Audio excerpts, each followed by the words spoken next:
Assalamualaikum warahmatullahi wabarakatuh. Sebelumnya perkenalkan, nama saya Litang Cahaya Bekti. Saya mahasiswa Fakultas Pertanian Universitas Singapura Bangsa Karawang dengan prodi Agroteknologi. Saya akan berpresentasi tentang teknologi minuman dalam rangka memenuhi tugas individu topik ketiga. Tanaman teh atau yang biasa disebut Camellia sinensis dalam bahasa Latin adalah tanaman yang perdu yang berdaun hijau. Tanaman teh dapat memiliki tinggi 6-9 meter. Di perkebunan, tanaman teh hanya diperkenankan sekitar 1 meter tingginya dengan pemangkasan secara berkala. Tanaman teh umumnya mulai dapat dipetik daunnya setelah umur 5 tahun dan dapat terus dipetik secara besar-besaran dalam kurun waktu 40 tahun.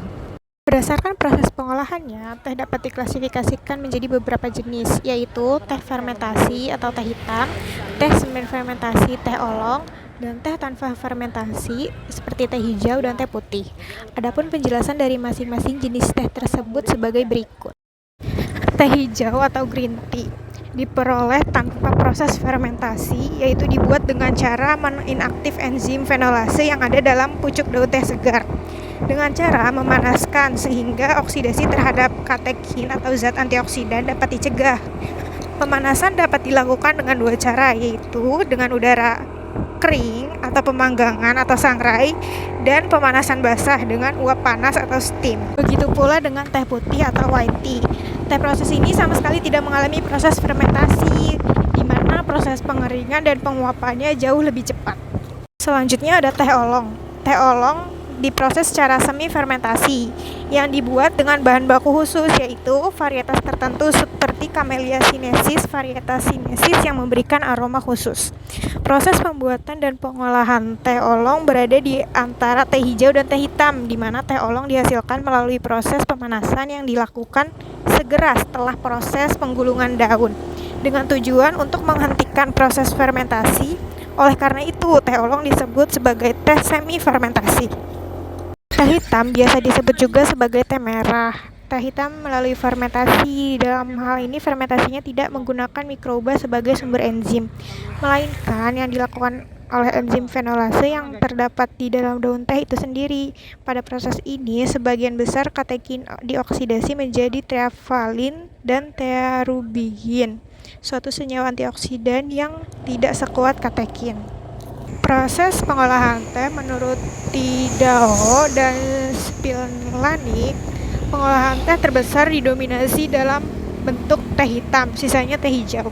Pengolahan daun teh dimaksudkan untuk mengubah komposisi kimia daun teh segar secara terkendali, sehingga menjadi hasil olahan yang dapat memunculkan sifat-sifat yang dikehendaki pada seduhannya, seperti warna, rasa, dan aroma.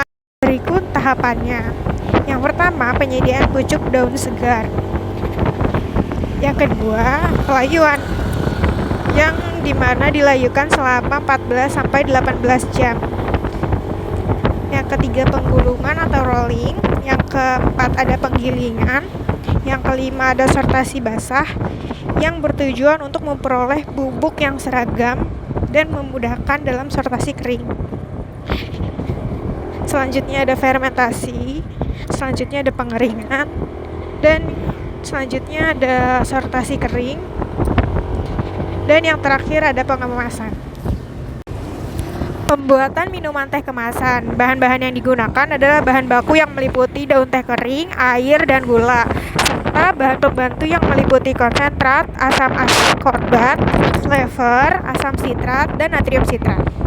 Proses produksi yang dilakukan berasal dari pembuatan TCP, teh cair pahit, pembuatan TCA, teh cair asam, pencampuran dengan gula, pasteurisasi atau sterilisasi, dan pengemasan serta pengepakan. Uji indera atau uji sensori merupakan cara pengujian dengan menggunakan indera manusia sebagai alat utama untuk pengukuran daya penerimaan terhadap produk. Pengujian organoleptik dapat memberikan indikasi kebusukan, kemunduran mutu, dan kerusakan lainnya dari produk. Uji yang saya lakukan pada tanggal 10 Oktober atau uji organoleptik, saya mencoba minuman kemasan New Green Tea, teh pucuk, dan teh Javana. Yang memberikan hasil bahwa yang lebih disukai adalah teh New Green Tea karena tidak terlalu manis dan aftertaste-nya itu menyegarkan, sedangkan teh pucuk dan teh Javana kemanisan.